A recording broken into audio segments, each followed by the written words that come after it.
Hello, everyone. Welcome to this episode of About Time with me, Chris Nichols.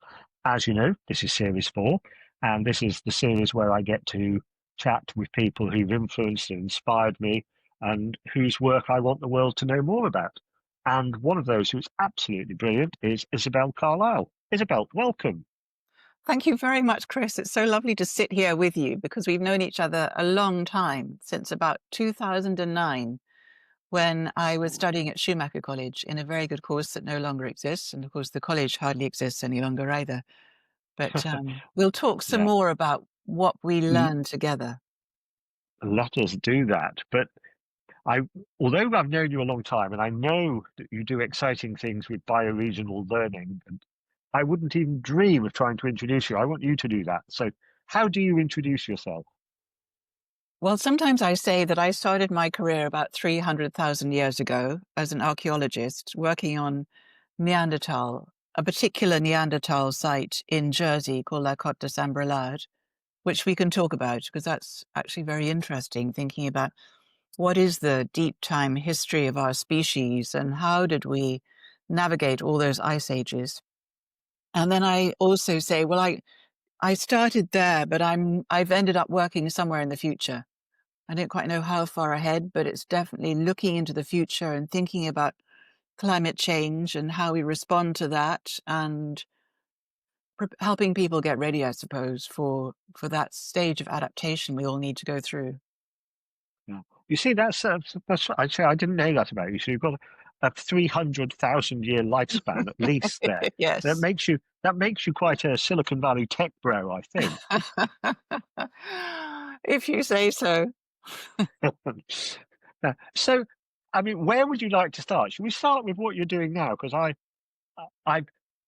even the bioregion thing has been your focus for quite a long time, hasn't it?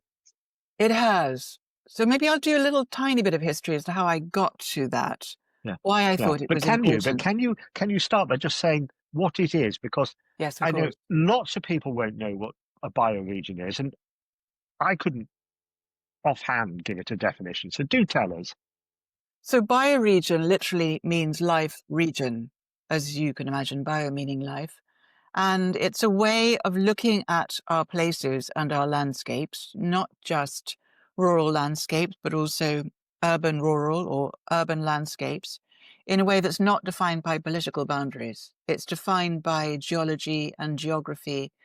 And the way that which we think about our bioregion is we're thinking about wholes. We're thinking about whole rivers and whole areas of biodiversity or whole areas of geology. So it brings us back to thinking in a way that our Neanderthal and early Homo sapiens ancestors thought and ways in which indigenous peoples still think today. It's about locating yourself in place. It's about understanding how your place works. And it's going back to the basics of what are our life support systems here, like where is our water coming from? How healthy is our soil? Are we able to produce the food that we need here? Where do we get our materials from for building shelter and other things? So it's kind of coming back to this, yes, very fundamental idea of what it means to be human on this planet. It gives us a freedom to imagine the future because we're not constrained by political boundaries. And people in our area in South Devon Yeah, are getting more and more interested in what it means to work in a joined up way, because we know that climate change is doesn't respect any kind of boundaries, whether it's nation state boundaries or the boundaries between sectors or whatever it might be. It goes everywhere. So yeah. what the bioregional story enables us to do is to come up with a response which is systemic. It goes everywhere. It enables us to think in a joined up way. Yeah. So what is the organization that you've created? It's called the Bioregional Learning Center. So why did we call it that? We called it that partly because we wanted to be able both to do the work on the ground to enable South Devon to move towards greater climate resilience and to have more biodiversity and to generally kind of counteract the ills that we're all experiencing at the moment. But we also wanted to put learning first and foremost. So on the one hand, doing the work and proving that it's possible. On the other hand, transmitting that and sharing the learning. I have to say it's taken us about 9 years to get to the point where we can really start to embrace this idea of being a learning center and run learning courses. Although we've always, if you look at our website, www.bioregion.org.uk, you'll see that we have shared magnificently, I think, on every project that we've done. We've always detailed it and shared it in such a way that other people who are interested could pick up what we've done. Mm. So are you one of the first in the UK, or are there like hundreds of these everywhere now? And We're the first bioregional learning centre in the UK. We set ourselves up, we constituted ourselves in 2017. We actually formed as a group of 3 of us in 2016, interestingly, through teaching a course at Schumacher College called Bioregioning by Design. And out of that came the idea of the Bioregional Learning Centre. And yeah, we've been going since then. But in the early days, I guess in about 2018 or 2019, I started to reach out to people who were doing similar work, who were interested in what we were doing, who hadn't yet started bioregional projects or learning centres. And I created the UK Bioregional Community of Practice. And out of that has come at least 3, 4 quite robust learning centres are now have emerged and are now doing really good work. that's fantastic. I mean, I remember our conversations in the very, very early days where this was just an idea you were beginning to play with, and it's brilliant to see how it's flourished, um, and I've seen that you're now running the courses and taking part in international events and all kinds of things. So Yeah, it's very wonderful to see. exciting because bioregioning is going international. There's no doubt that Mm, people who are interested in systemic change see it as a really good narrative or a container for making change happen. And I think this mm, container idea is really important. I think mm, you can talk about the need to work in systems, but human brains are not very good at working in whole systems and the complexity that that brings in. So we find the bioregion, both in terms of geographical scope and the story, is a very good container for what we're doing. yeah. And so when we think about the South Devon one, I mean, is that essentially the region around the Dart, or is it the Dart to the Tean, or is it the Plym to the X? I mean, what is it? What's a bioregion? So for us, it's defined by water. Not all bioregions are defined by water. Uh-huh. For us, it's from the Tamar to the Tean. So the Ah, Tamar, okay. anyone who maybe doesn't know this, is the river that divides Cornwall from Devon and has done that since the 10th century. And then we go across to the Tean, which is to the east of us, which is just west of Exeter and west of the Exe. And then we go to our rivers rise on Dartmoor in the north and to the sea in the south. And we went through a long process of trying to figure out where the edges of our bioregion are. So there's a regenerative design framework and process called story of place, whereby you Mhm, look at the geology of your place and then you look at the geography and the land use and the flora and fauna and the rainfall patterns and so on. And then you look at the social history, the political history, the economic history, and the culture, and you layer up all these different layers looking for coherence between them. And where you can find there are threads running between them all, you get the sense of, okay, this is what this place is. This is what belonging to this place means. This is the identity of this place. And viscerally, we know when we're crossing over into Cornwall, we start to see signs in Cornish, of course, and mhm, going up into North Devon over Dartmoor, again, you recognize you're in a very different landscape and the economy there is very different. And then again, I think going up Haldon Hill, which takes us to the top of the big hill that then looks down into the Exe Valley, again, you feel you're leaving South Devon and you're entering something else, the Valley of the Exe. mm.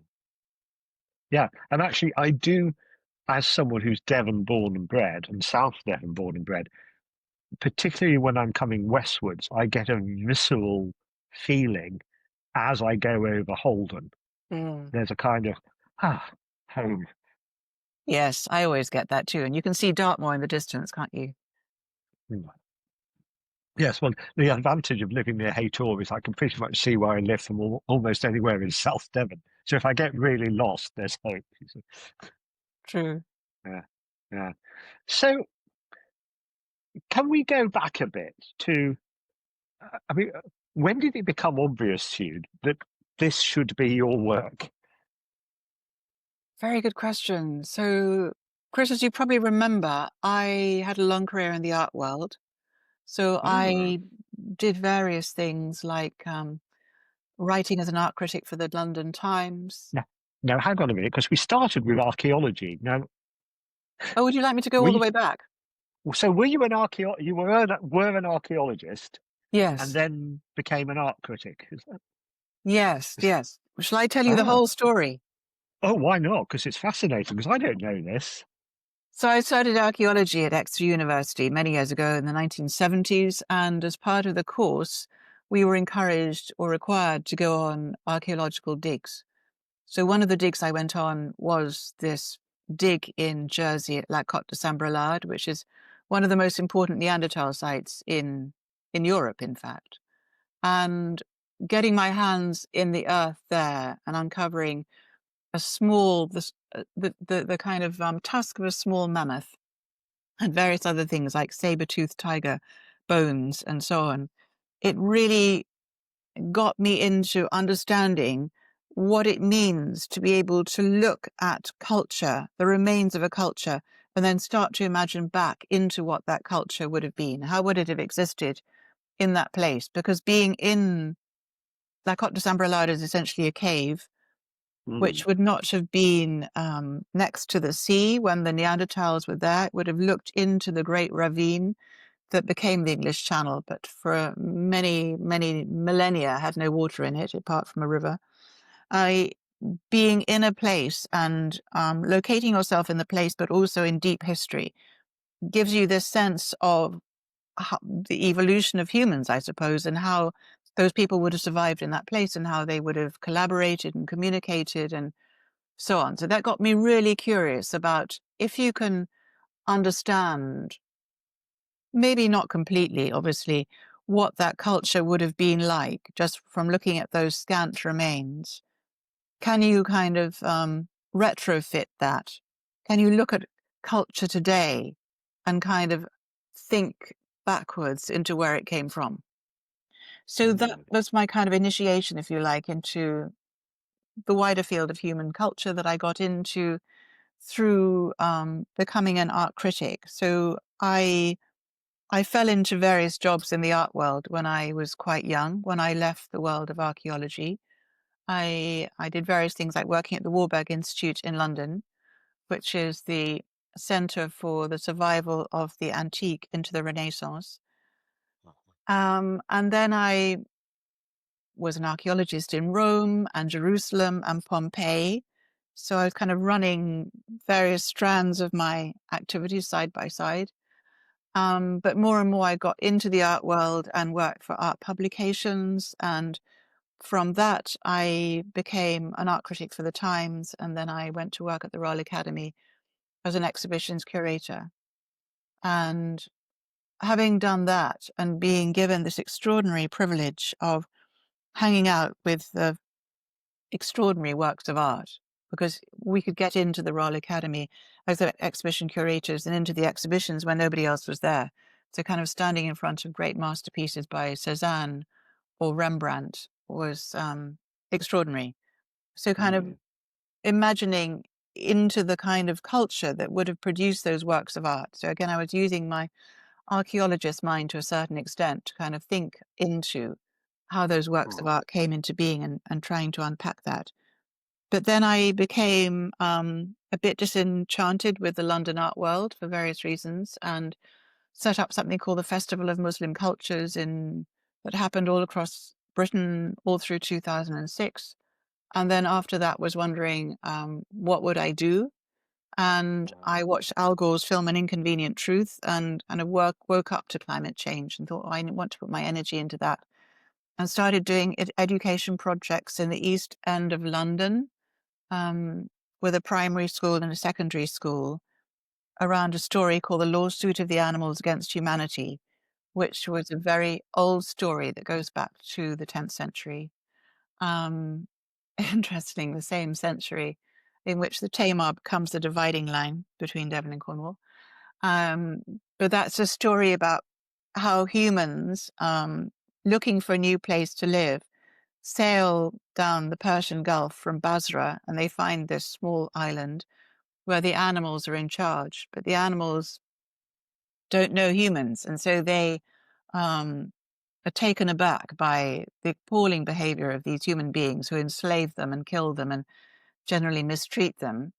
And they bring a case. The animals go to the king of the island, who's the king of the jinn or the king of the spirits, and they bring this lawsuit against the humans.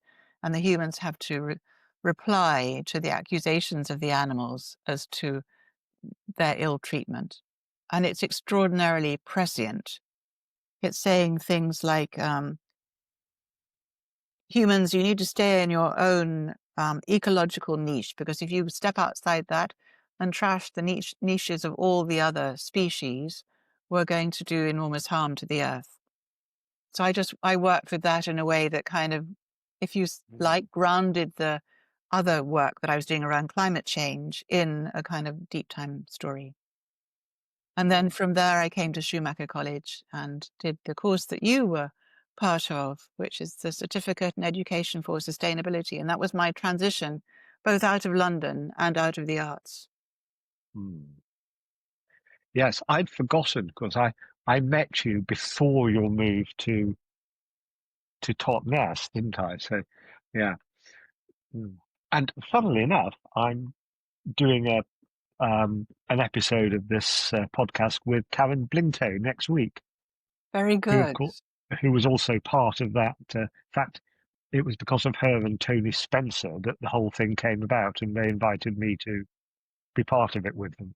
So, Yeah. And I was lucky enough to be part of the second year. mm. So, so that's a brilliant story. I hadn't realised just how much the deep history and deep time was been woven through everything that you've done. I mean, probably more so than anybody else who's been on this podcast series. You're the only person to tie together, oh, well, this was happening 10,000 years ago, and that's when the Tamar became the dividing line. So what is the Bioregional Learning Centre doing now? I mean, what is the work of it? We are, well, let me just, there are various strands to our work. So one of the strands that we're pursuing is climate adaptation. So working with district councils across South Devon, and there are 5 of them, but working with many other organizations as well, environmental organizations, organizations engaged with clean energy supply, um, community groups, food and agriculture organizations, to really think about how we make ourselves ready for the real impact of climate change. It's already impacting in various ways, but it's going to impact much more. And so what we do is we convene and we plan together and we open up big conversations. And we've got a big conversation happening next Friday, which is called the Bioregional Banquet, which is bringing many people from food and farming together from across South Devon to address these issues around climate change, to ask people to tell their stories about what they see happening now, what they're concerned about happening in the future. This is for fishing and farming. And we are going to bring into the room a really exciting ancient Sardinian conflict resolution process called Laura's Journey, or the Reasons, which was a process that happened outside the constraints of Italian law or Sardinian law. And it's conducted by the community, and you've got to kind of someone who's appointed judge for the day, and the judge enlists a jury from the people who've come together. And in Sardinia, many years ago, many centuries ago, it was employed for difficult disputes, which presumably were getting out of hand. And the fact that the community came together and they heard the dispute as a community, and that the jury came up with a solution to the dispute, was a very powerful way of kind of, I wanted to, rough justice is the wrong word, but it's kind of like, yeah, community deliberation and Yeah. Yeah, resolution. you're making me, you're making me think about Minnie Jane's work and the river parliaments, and you're making me think about right up to contemporary work, John Alexander's fellowship at Harvard Yes, on citizenship and deepening democracy. The absolutely. yeah, and it's that most ancient and most contemporary coming together. But I Yes, didn't know about the Sicilian practice at Sardinian. all. Sardinian. Yes, the main thing about that is it's humorous and playful as well as real. It's kind Uh, of serious play, and we think there's too much serious thinking and acting about climate change. We wanted to lighten up the mood and get people really engaged. So that's one thing that we're doing. Um, mm, the climate adaptation work is also proceeding through imagining what kind of infrastructure we might need in South Devon to make this long term and real. So we're looking at how we might set up a bioregional financing facility, what bioregional governance could look like, a kind of collaborative decision making, what devolution of some decision making down to communities and resource to communities could look like, what information and data gathering could support this, how communities can be equipped, if you like, to both understand what's going on in the locality and be able to report back on it and make the case for decision making and resource in order to solve problems. Um, and we're also looking, of course, at how you communicate the work. So that's like a whole mm, package, an infrastructure yeah, package. brilliant. Yeah. And then another process that we're just beginning is called sensing the bioregion. So that is Mm, seeing your bioregion, inhabiting your bioregion in ways that are not cerebral, in ways in which you walk the land and you are in the seasons of the place and you're able to kind of talk to the people of the place in such a way that you hear their stories. And as part of that, we are mapping for what we call the points of fragility in our bioregion. And one way of describing those is where systems collide, where what I call Gaia mm, on the move or geosystems on the move collide with right. human systems and ecosystems. So we get points of fragility like increased flooding on the coast, Uh-huh. or yeah, the inability of communities to repair their wind turbines, or the need for community health health provision to be kind of backed up with more backroom dealing with finance and numbers and administration and things like that. So we're kind of looking for what can we do? What interventions would make it possible to flip those situations around? Yeah, brilliant. I mean, I knew none of that. I mean, and forgive my naivety. I mean, I'm going to ask, is this multiple sources of funding, or is there like a major government initiative that funds this in some way? We've got two at the moment, two major sources of funding. One is Novo Uh, Foundation in the States, uh, which has now renamed itself Bioregional Futures, and the other is Joseph Rowntree Foundation. So we were right. very fortunate. Both those foundations approached us and said, "We think you're doing good work. We'd like to fund you."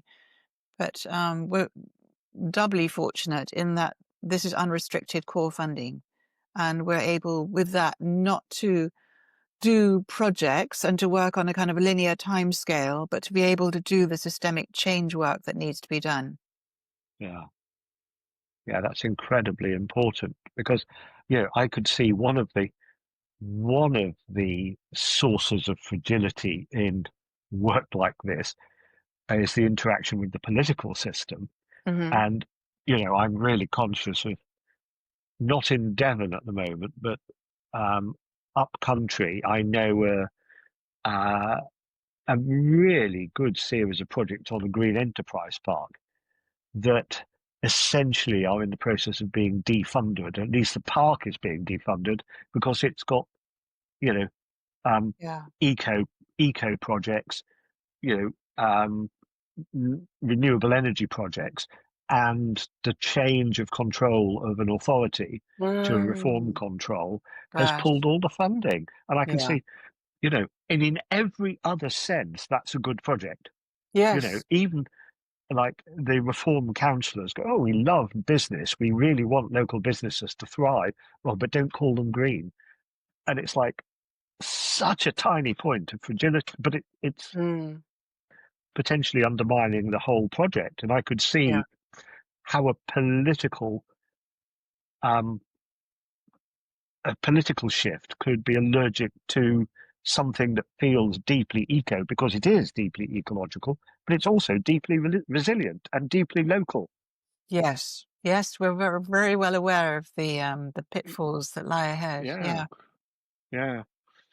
Hmm. As somebody leading it, I mean, is that something that you can do anything about? Is it a conversation you have, or an educational process you have, or I mean, Of what on earth do you do? how to Yeah, deal with the changing political landscape. yeah, Yeah, it's yeah. definitely an ongoing conversation. So I'm in various communities of practice that are starting to address this. Um, we work quite closely with Dark Matter Labs, who are very much thinking about how to deal with this. I, being part of Joseph Rowntree Foundation's Pathfinders group, is enormously beneficial because it gives us peers to think with. But but yes, I mean, this is a really interesting point, Chris, because I think a lot of the green activism and green movements have up till now been, I don't want to denigrate them, but have been kind of somewhat romantic and haven't really engaged with politics in perhaps the way that they needed to, or they deliberately did not engage with politics. But I think we're getting to an inflection point where we're going to have to engage with politics. We Yeah. talk to everybody on the whole political spectrum, but at the same time, we are trying to kind of become as robust as we can be in order to be able to continue to do the work, because the work is essential. Climate change is not going to stop because there's a new No, administration in power, and we need to no. become resilient. I mean, the idea that climate change is a manufactured idea, that it'll somehow go away, is just pie in the sky. Mm, yeah. So you talked about some really exciting projects that you've got going on. Um, I mean, is it possible to talk about, like, does the bioregion and the bioregional learning centre have a 5 year, 10 year, 20 year, future generations thinking about, well, what is it you're trying to do here? Well, we were constituted in order to increase the resilience of South Devon. So we come back to that again and again and think, well, how do we do that? How do we work with policymakers and communities Mm, and the public sector and the private sector in order to kind of increase resilience? So part of that is a learning program, and we are getting deeper into offering more learning programs. Part of it is just doing the work on the ground and demonstrating what's possible.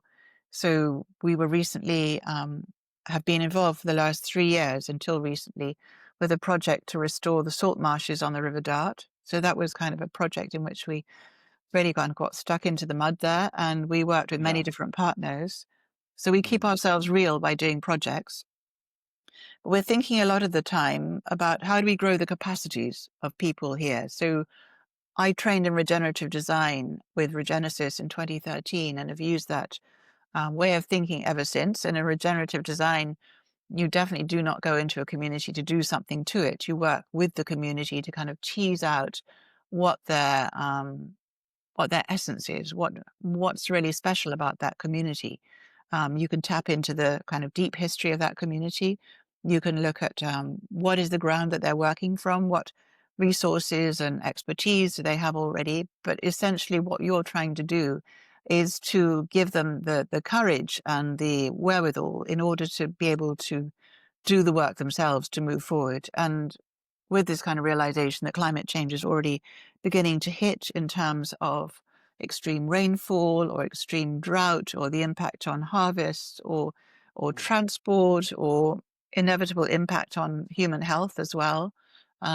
Very long, damp winters means that if you live in poor social housing, you're probably going to experience mold on your walls inside. So that has a huge impact.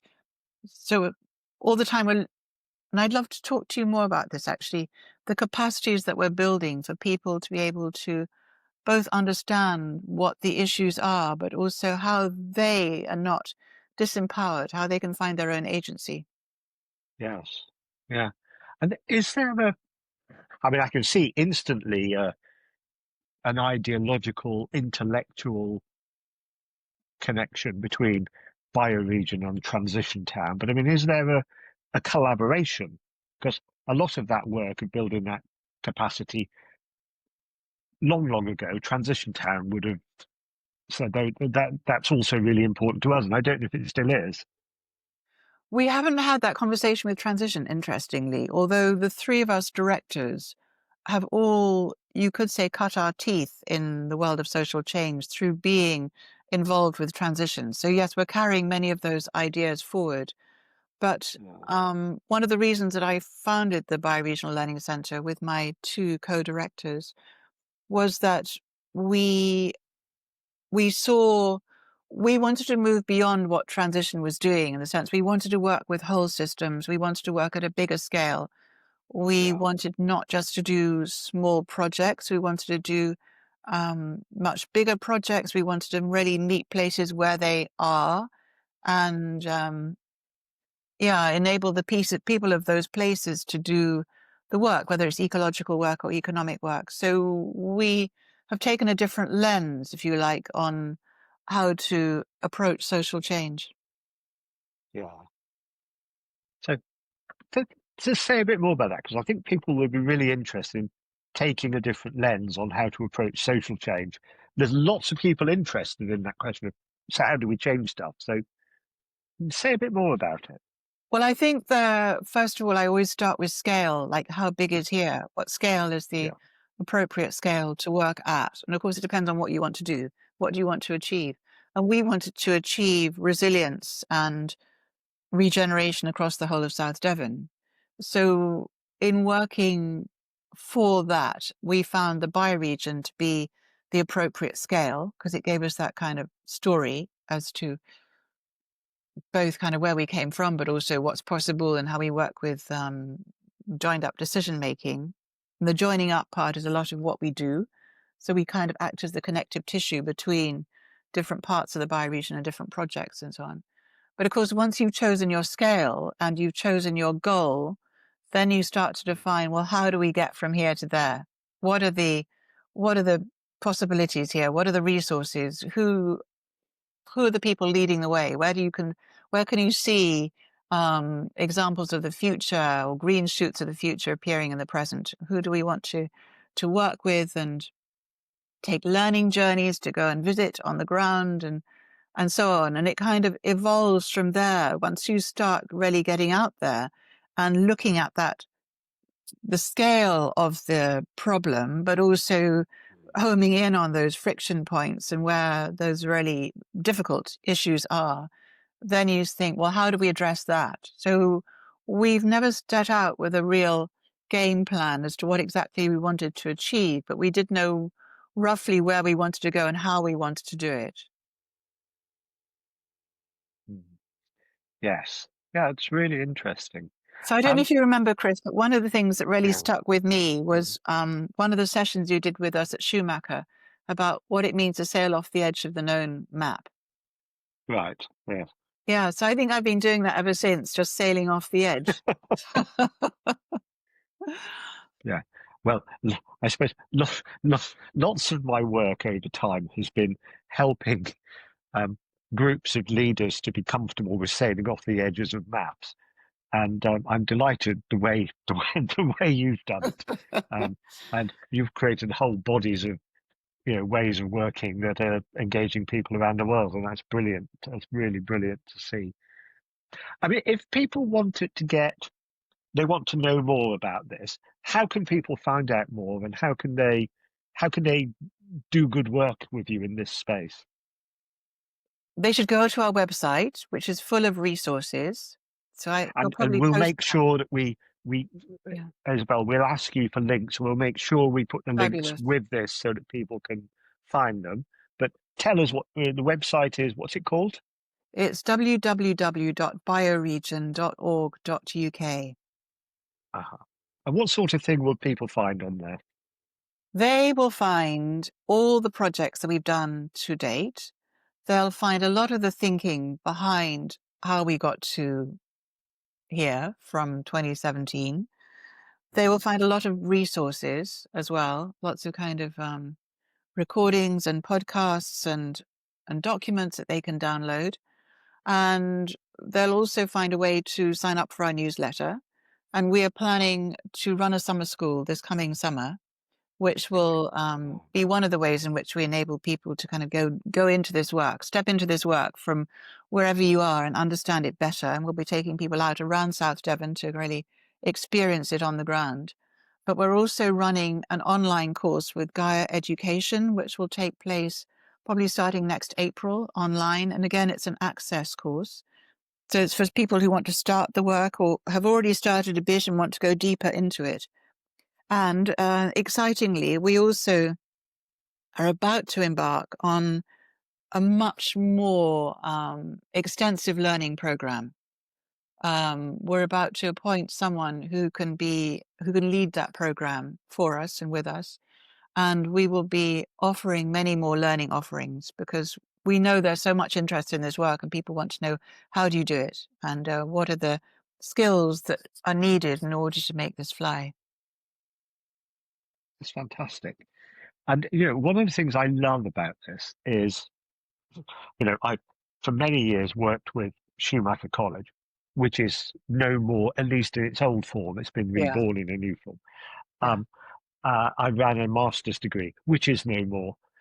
Um, and in many ways, you know, uh, I've seen really good work come to an end in lots of different places, and out of it, 1,000 brilliant um, initiatives have boomed. The alumni and the staff of these places have done amazing things. Yeah. The work goes on in so many ways, and it's really brilliant to see. Yeah, and the stuff you're doing is clearly part of that. I mean, if people wanted to understand some of the thinking that has influenced you, are there writers or thinkers that you would point people to and say, if you want to understand bioregions, Well, find yes. I out about mean, this. Yeah. yeah. Mm. So Donella Meadows actually wrote a paper in 1983 about bioregional learning centers, which was unpublished, and I was given it by someone who I met at Schumacher College as an unpublished piece of work. And that really, for us, has been the blueprint. And that I wrote a blog about that, and now it's actually up on the Academy of Systems Change website, which is Donella Meadows' old institution.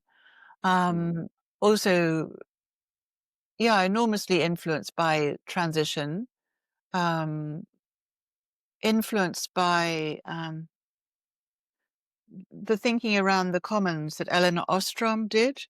That was Right. quite Okay. fundamental for me. Um, yeah, there's so many people who have influenced me. I should really I should probably write about that more, but there are blogs that I've written on the Mm. website in which people can understand the thinking that got me here. Yeah. Yeah. Fantastic.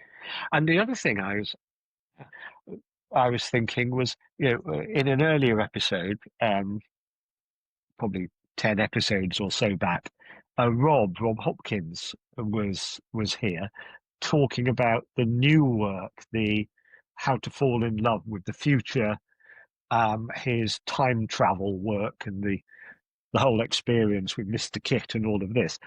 And I Yeah. was thinking, I can see there's a connection there too, isn't there? There's a you could imagine a bioregional time traveling thing looking at the future of South Devon in 2030, 2035. In that process, it could be fascinating. Yeah, you're right. Absolutely. Yeah, well, the whole future casting thing, I think is incredibly important. Being able to imagine Yeah, where we're going. Yeah. yeah, yeah.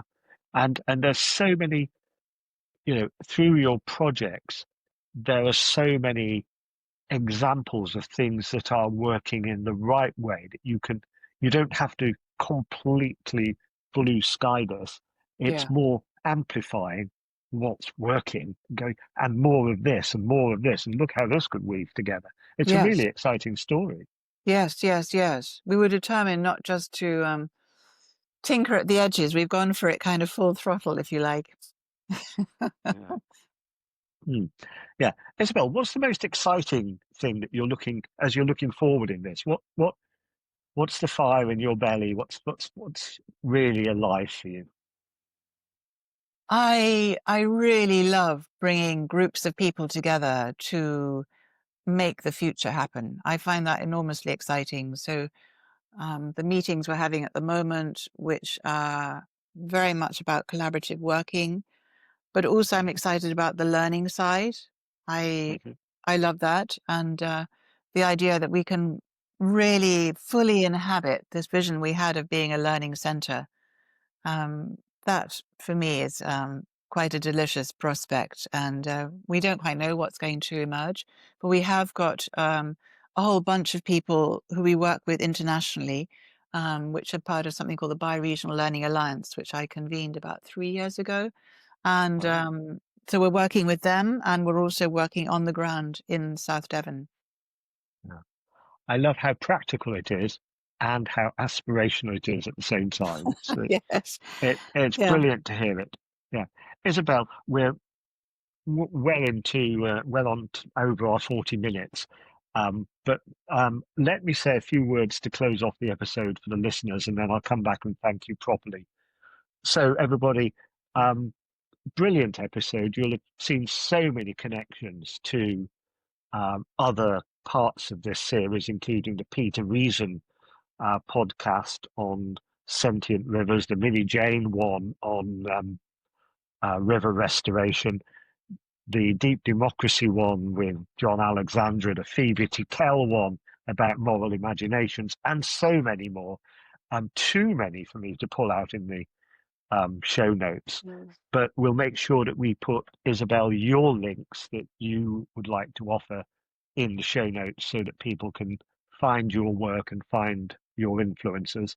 Meanwhile, thank you so much for bringing us on this journey from 300,000 years ago to whatever the future holds for the Mm. bioregion. It's been brilliant to hear your story. Thank you so much.